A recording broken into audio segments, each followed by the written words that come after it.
kay yeeg Mamadou Mouhamed Ndiaye. jërë ngeen jëf coowal jamaali maître Moussa Diop Souli xëy na di melax ak di biri ci ne kay yu bari ñu xëyandol bés bi le jour nañu directeur général Dakar Dem Dikk ba woon di maître Moussa Diop doo nit candidat ci élection présidentielle 2024 yi wax na wax ju garaaw ci exploitation bu soxal mine de diamant bu nekk fii ci réew mi ba di ca tuumal njiitu réew mi Macky Sall di ca tuumal it Jean-Claude Mimran yamu ca ndax da caa teg génne ay preuve teg ci taabal ji bu nuppi teg ci ne mi ngi toog di xaar ngir ñu woolu ko ba déglu ko li mu wax journal L'Info xëy na di ñu ko wax maître Moussa Diop dane ci weeru décembre 2016 Aly Ngouille Ndiaye mi ne woon ci yooyu la jamono ministre des mines dafa yónnee woon Mimran ab lettre di ko wax ca lettre ba ne jox nañu ko autorisation ngir société bi di Stornoway Diamond Corporation explorer mine de diamant bi nekk ci réew mi Moussa Diop dem ca bay xamle ab réunion bu président Macky Sall convoqué woon ca Paris la France ngir ñu signé contrat yi wax ji nag yéenekaay bi ne nañu mooy Aly Ngouille Ndiaye weddina ba mu set wecc loolee maître Moussa Diop wax nee na ay sos la lettre bi mu wax amul fenn cellule de communication bu Aly 2024 nii ci xët mu njëkk yéenekaay bi lii dafay wane ak ñàkk xam-xam ci nit ku taxaw ne dafa bëgg a jiite réew mi leneen lu ceem ba source waa xëy di ñu ko wax mooy maître Moussa Diop dane lettre ba 2016 ci la ñu ko bind te Aly Ngouille Ndiaye 2013 la jóge woon ci ministère des mines Moussa Diop ak jamaa yi muy wax ba di ci tuumaal Macky Sall Aly Ngouille Ndiaye ak Jean-Claude Mimran le quotidien les faux diamants de Moussa Diop la ko tudde Aly Ngouille Ndiaye nee na li Moussa Diop wax du dëgg ay sos la Ousmane Cissé ne woon fii jamono directeur des mines di xam ne ci yéenekaay bi di le quotidien ne amul benn exploitation diamant bu am ci réew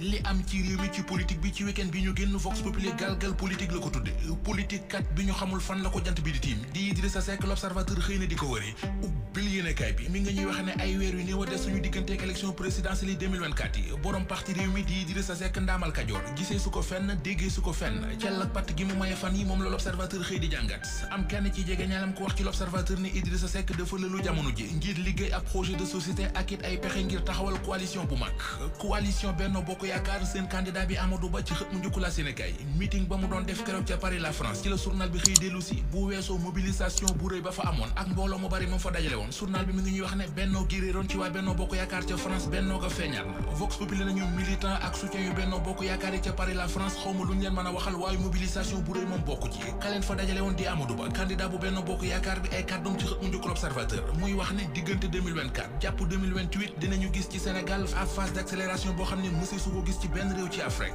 demam nga ca France am na lu ci source waa seetlu mooy moom Amadou Ba candidat bu Benno Bokk Yaakaar bi ak Mamadou Ibra Kane borom Demain c'est maintenant mi bokkoon te bàyyi ñoo bokk benn l'hôtel bu ñu daloon ca France ndax dafay lu tombé am ndax lu ñu nas la source waa nee nañu loolee mooy laaj bi leneen lu jaaxal source waa ba tax mu xëy di ko laaj moo di nee nañu président Macky Sall dane woon ministre yi nañu toog ci réew mi wàññi seeni déplacement te keroog ba Amadou Ba di dem ca Paris la France Birame Faye ma nga ca woon Abdoulaye Seydou Sow ma nga ca woon Pape Malick Ndour ma nga ca woon Annette Seck Ndiaye ma nga ca woon Cheikh Oumar Anne ma nga ca woon Serigne Mbaye Thiam ma nga ca woon Daouda Dia ma nga ca woon tax source waa di laaj ndax la woon dafa woon bu woon ni wu nit enquête dina kay gis na ne moom délégation bu rëy bi Amadou Ba yóbbaale woon ca France risque la candidat bu ñeme ay risque mi ngi ci Walf Quotidien muy Anta Babacar Ngom journal bi dañu wax ne jamono ji moom borom arc mi ngi ci tournée ci nord bu Sénégal fa la waxee yéene ji mu am so falo ngir dooleel secteur artisanat bi ba mu doon première entreprise bu Sénégal nee na budget bu toll ci juróom fukki milliards la cay dugal ñu dugg ci point actu mi xëy di ñuy xibaar ci xëta mu njëkk ne Abdoulaye Wade ak doomam Karim Wade réeroowuñu ak Macky Sall takk bi ci yéenekaay bi joxe mooy déggatuñu fenn fois Parti démocratique Sénégal di attaquer Macky Sall ak nguuram te loolee lu bees la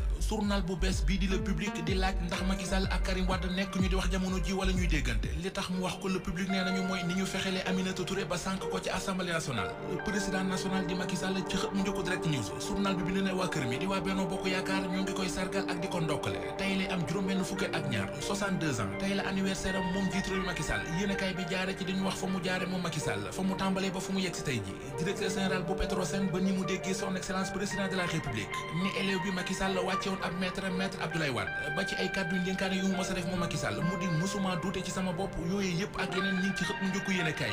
bi yéeme na li ci l'Observateur ubbil yéenekaay bi càkkaasak di dëkk bu nekk ca Ross Boy ca fa la xewe benn borom boutique bu ñu naan Ousmane Li yéenekaay bi nee nañu moo fa daan tëddee jabari jàmbur daan ko filmer dañoo xëy rek gis vidéo yi di daw ci lycée dëkk ba